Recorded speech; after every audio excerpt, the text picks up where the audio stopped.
and welcome to the Financial Goddess channel.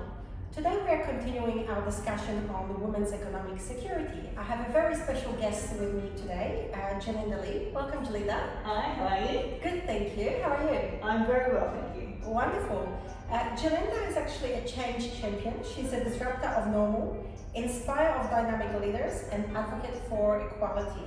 She's a leadership consultant, coach, facilitator, author, and speaker. She's also the founder and director of Vital Leaders and Elevate Her Australia, and she also sits on Agent Board.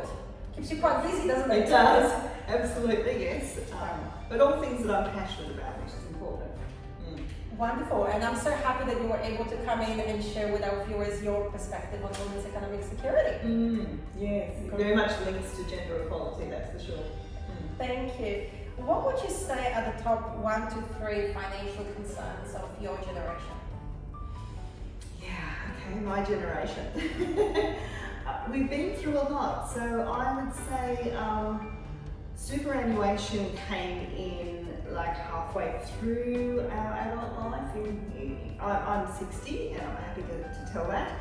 So it was kind of around the age of 30 when that came in, so we had quite a bit of working. I started work at 15, but some of my friends would have started work perhaps at 17, 18. Quite a bit of working life where there was no super. So one of the major concerns I think would be that a lot of women my age feel that they don't have the level of superannuation. Firstly, because it started later. Secondly, because by the time they were 30 to 40s, they were having children, so probably not working or only working part-time. And of course super was a very low percentage back in those days when it first started. So unless they've actually been doing a role with a decent wage on a full-time basis from say 40 to 60, they really don't have a lot of super. And so super, the amount is an issue. The second part of that would be the fact that they can't tap into it if they really need it. And a lot of women my age, when they get to a situation, only takes 1 or 2 small things in life to change or go wrong, and they could really do with the superannuation, but quite often can't tap into it yet until they're in their 60s. And so withdrawing that is a problem as well. So superannuation, the first thing. The second thing I would say is aged care. We are all very conscious of aged care at this age, usually because we're, like I am, helping to look after our elderly parents, because parents are living longer.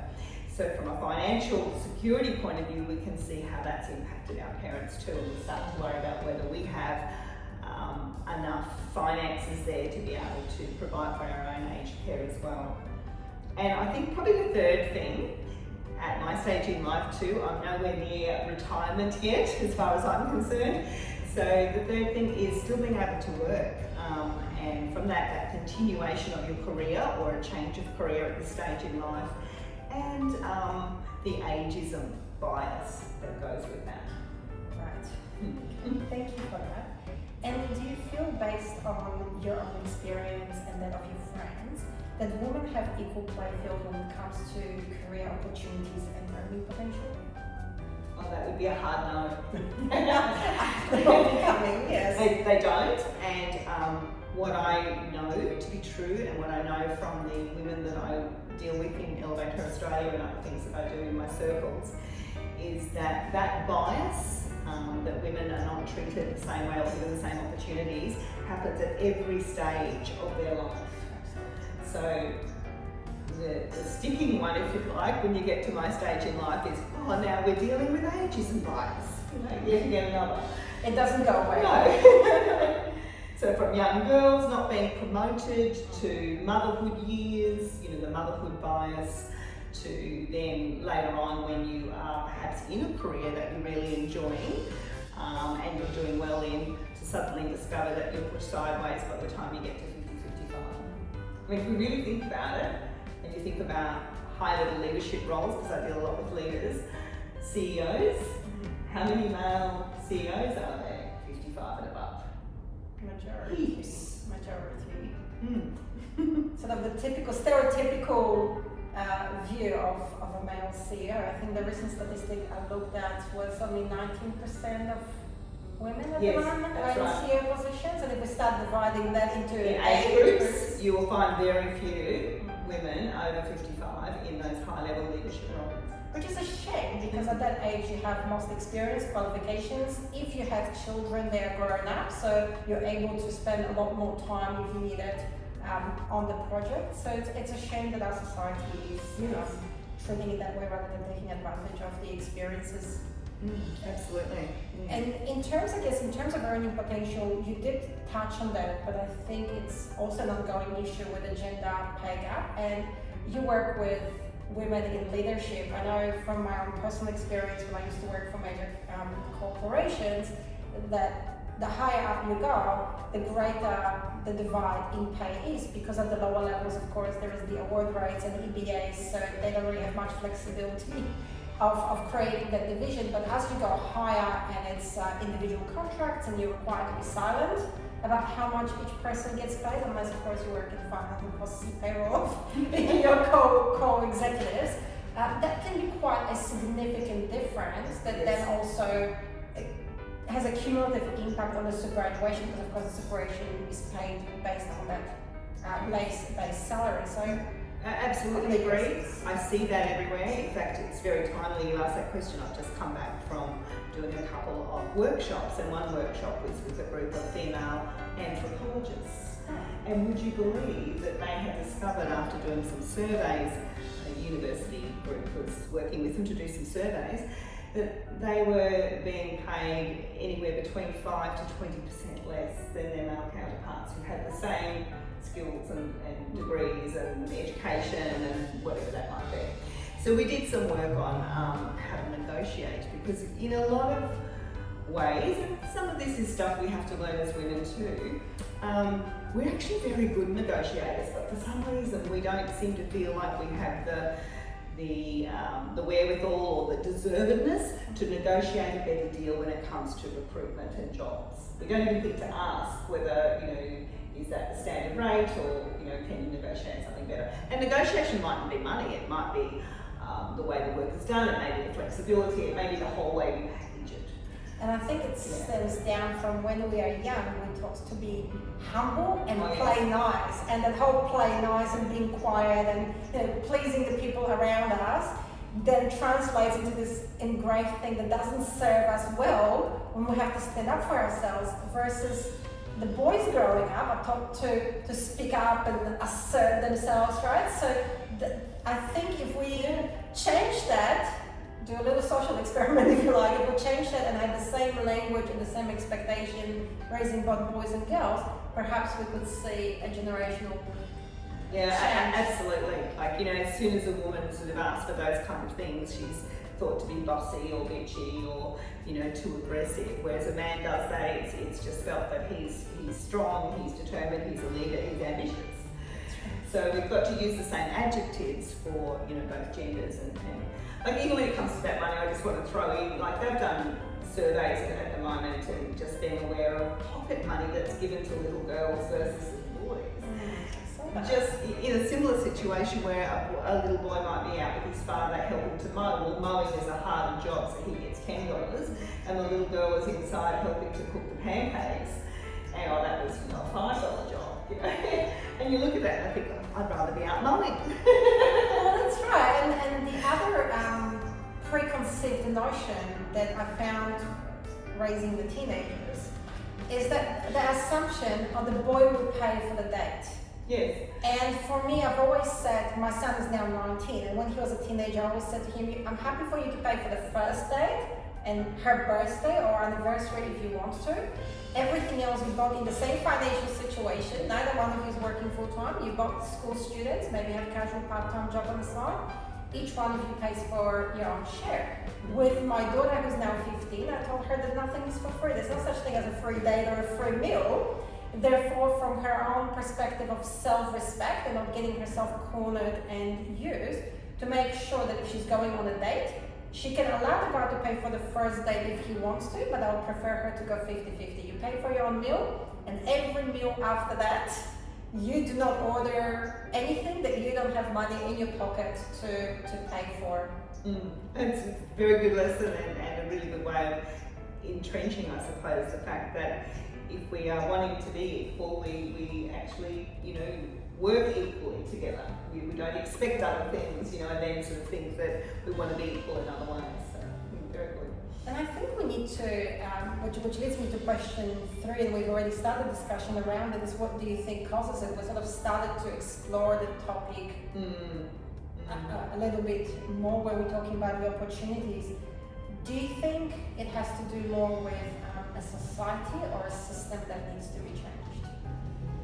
I think it's probably both. It depends on which areas you're looking at, but I think it starts with societal expectations. I think we've really got to be conscious of how we treat little girls or boys differently, right through to our expectations that the woman will be the primary carer of the children, or that naturally the woman might, reduce her hours at work because there's now, part-time childcare and stuff that needs to happen. So I think it's really important to, to push back and to call out when we see societal expectations that are clearly outdated and are not working. And they haven't been working for generations.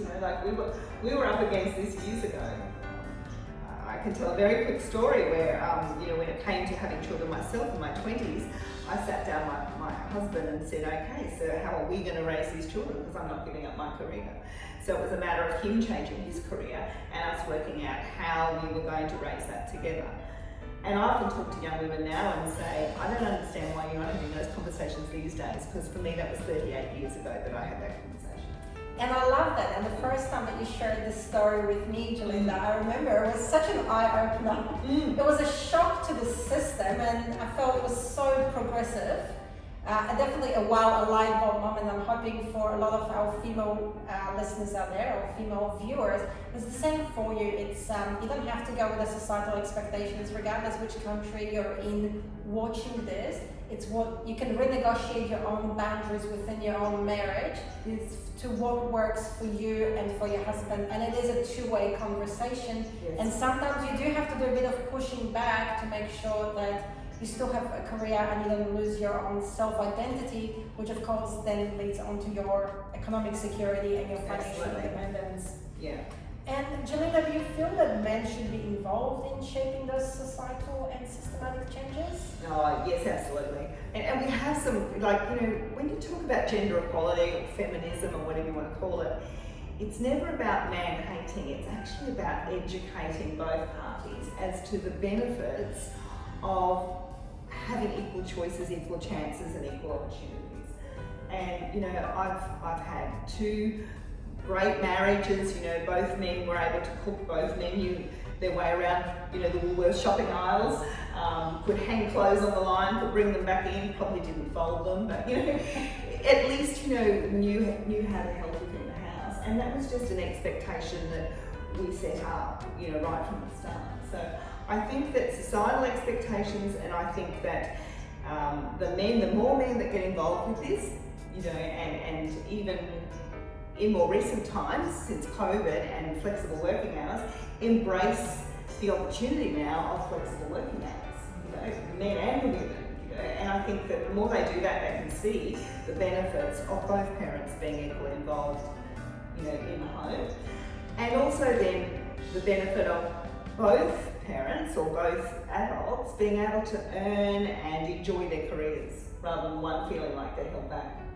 I tend to agree with you. I think starting from very young, when the girls look up to their dads, the messaging that comes from that first male role model in their house sets the original expectations on what the marriage or relationship is supposed to look like, where those boundaries and the balances are.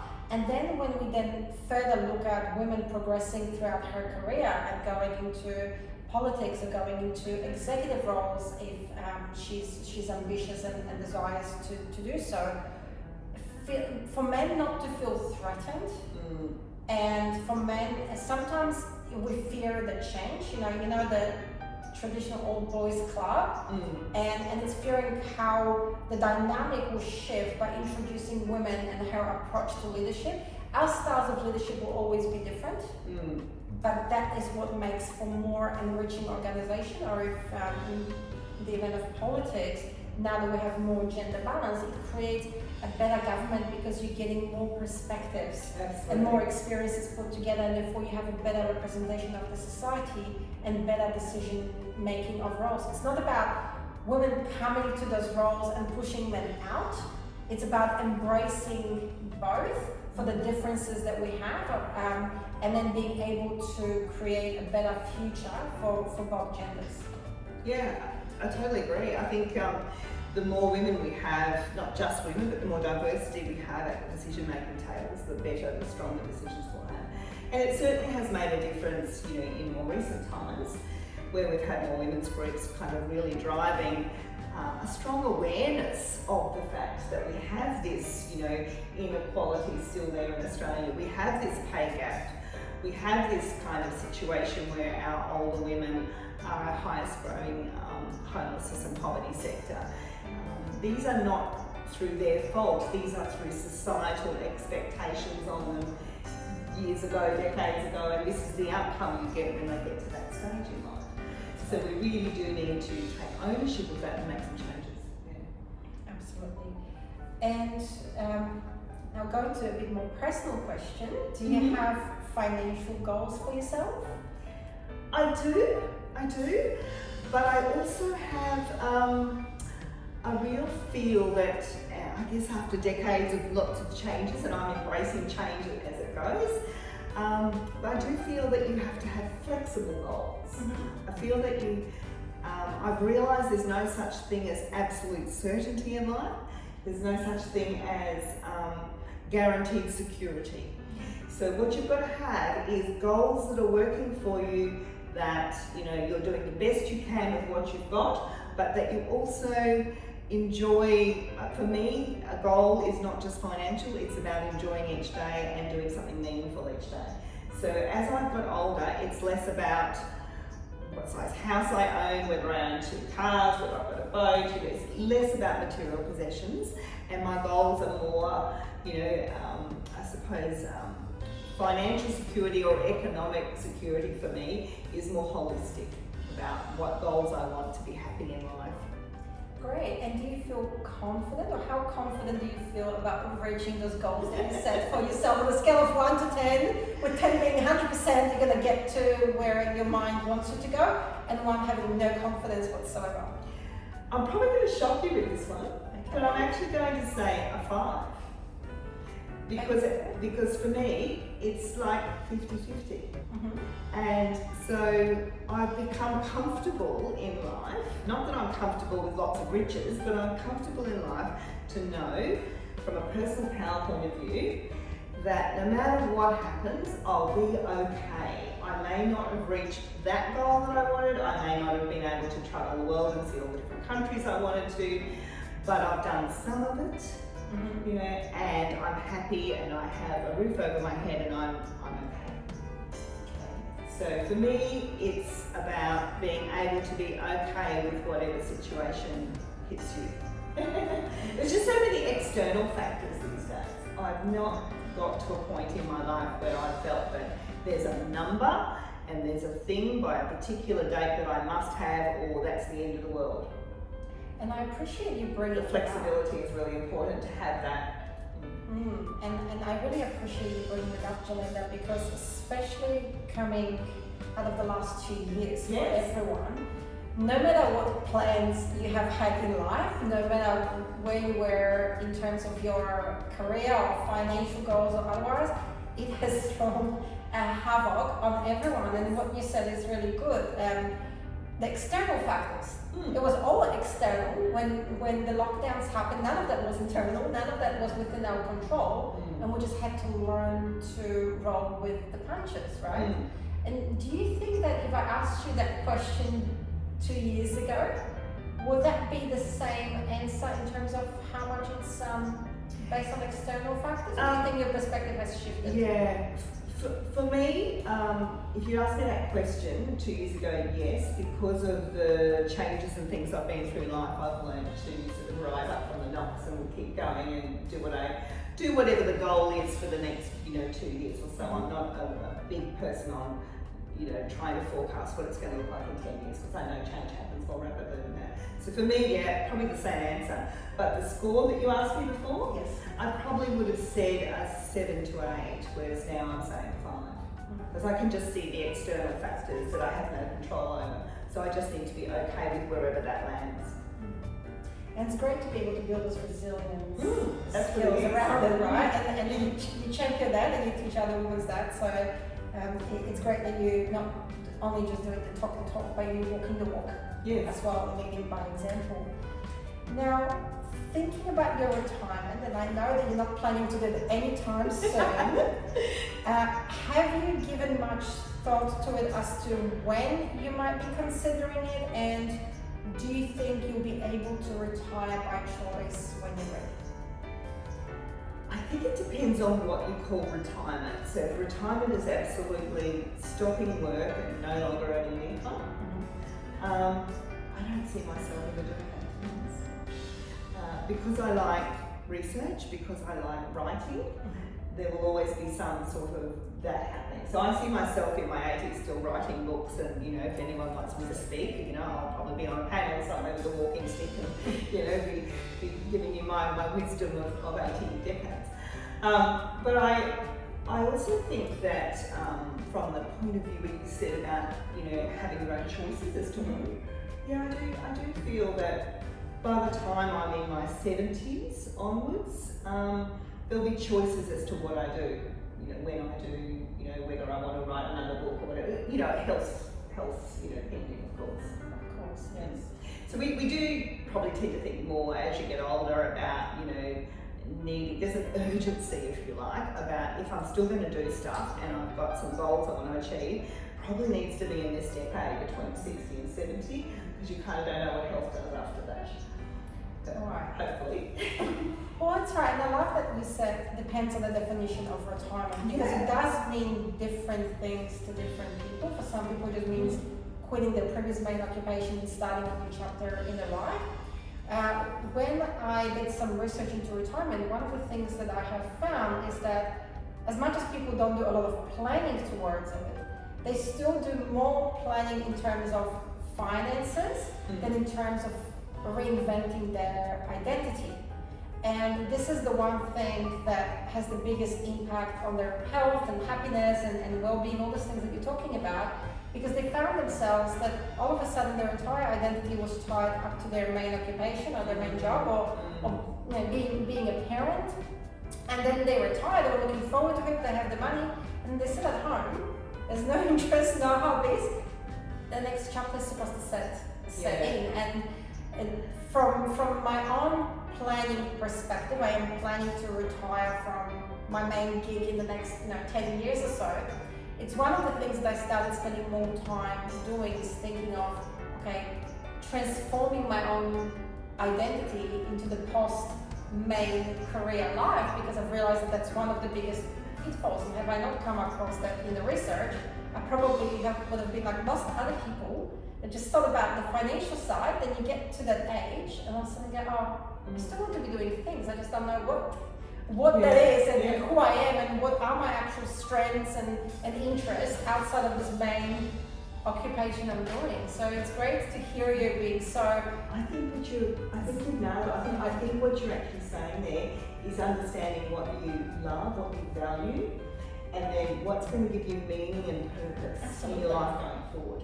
Now, for some people, that's been their whole job, their whole life's been wrapped up in their job. I can't say that's been me, particularly in those early years, and I recognise that because I've had 4 different careers, and so I tend to make changes almost every decade.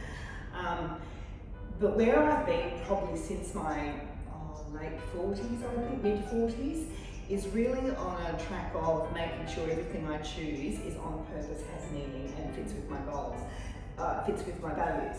So if that's what happens, then it kind of later on, if you're not making any money out of it, you're still actually enjoying doing that. That's right. You might be on boards, for instance, and I highly recommend that as you get older, particularly advisory boards. That still keeps your interest there. So I wouldn't necessarily say, I might not be making much money when I'm doing that, but I wouldn't classify myself as retired either, because I'm still having an impact, in society by my contributions. And I 100% agree with you. I'm the same. I believe that retirement doesn't mean that you stop losing purpose and you stop contributing to the society. I think it's such a negative connotation that we have, that you retire and life ends. And I feel like it's a transition. You have so much experience and so much wisdom that you can continue to share it through various board advisories. And the advantage is that you have a lot more free time on your hands. You're no longer working the 9 to 5. You are not restricted to part-time income or part-time work hours. You have a lot more flexibility, and therefore your creative juices can flow better. And at the end, like you said, the main factor for you then is your happiness, and you're judging on how happy you are. And if you find that you're living life on purpose and having a positive contribution to the society, that only helps to boost your happiness, right? It does. Getting back to the finance stuff though, of course, I do understand that happiness and being able to do those things still comes down to whether you have enough money to have a roof over your head and food on the table. So it still comes down to at least having a base that you can be satisfied with. It doesn't have to be a huge house, it doesn't have to have everything, but at least a place, a base, a place you belong, where you can do those things and still feel like you contribute. That's right, and for that reason, one of the key things I talk to my clients about is, if they're thinking about retirement, allow at least 5 years, and if you can, 10 years of planning and preparation, because as much as it is about sorting out your finances and working out whether you have settlement super fund and the age that you can access it, or ability to access an old age pension, it also has to do with you mentally preparing for the next chapter of your life and having conversations around what that will look like in terms of whether you're going to do consulting work on the side, whether you're going to do advisory roles or stop work completely for X number of years and just spend the time traveling if you can afford it. Those conversations need to happen early enough so you can financially prepare for it. Of course, one of the challenges that you have mentioned in terms of women's economic security, that most of the time women don't necessarily find themselves in having the luxury to be able to do that, because they hit certain age and it's a lot harder for them to get an employment, and if their relationship breaks down and they have to restart, they end up being the highest statistic of homelessness. Unfortunately, in Australia, women under 50 are well overrepresented in a homelessness statistic, and I'm hoping that by starting this conversation we can change that statistic for the next generation of women. If we can create awareness around the topic of women's economic security, if we can encourage younger women to be more aware and start planning early enough, start thinking about it in their 20s and 30s, and take the right decisions to help them move forward and be financially independent. I think that independent word is the most important. Understanding that as you go through those stages in different decades, that you still keep a level of financial independence there that allows you to move to whatever the next chapter is. If this one closes and another door opens, you've got enough to continue with and to keep building, of course. I think that's important. The situation we have at the moment, because I'm at that stage in life, and I actually do have some associates that I know that are doing it tough. It only takes one little thing to go wrong when you're at that stage in life, and next minute you can't afford whatever the rent is, and you're in that situation.